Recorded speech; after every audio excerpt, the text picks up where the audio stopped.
ಚಂದನವ ಪೂಸಿಕೊಂಡು ಸಿಂಧೂರ ಹೊತ್ತುಕೊಂಡು ನಗುತ್ತಾಳೆ, ಮಲ್ಲಿಗೆ ಪಲ್ಲಕ್ಕಿಗೆ ನಾನೇ ಒಡತಿ ಎಂದು ಮೇರಿತಾಳೆ.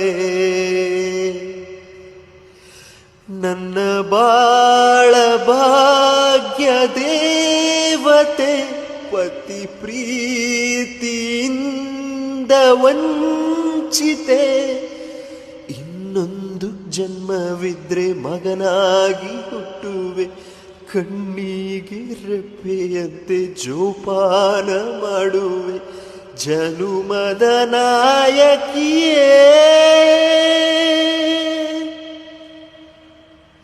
ಚೈತ್ರ ಯಾತ್ರೆಗೆ ಸುಖವಾಗಿ ನೀನು ಹೋಗಿ ಬಾರೆ, ಜೀವ ಜ್ಯೋತಿಯೇ ಜೀವ ಜ್ಯೋತಿಯೇ, ನನ್ನ ಒಂಟಿಯಾಗಿ ಬಿಟ್ಟು ಹೋದೆ ಯಾವ ನೀತಿಯೇ, ನನ್ನ ಒಂಟಿಯಾಗಿ ಬಿಟ್ಟು ಹೋದೆ ಯಾವ ನೀತಿಯೇ.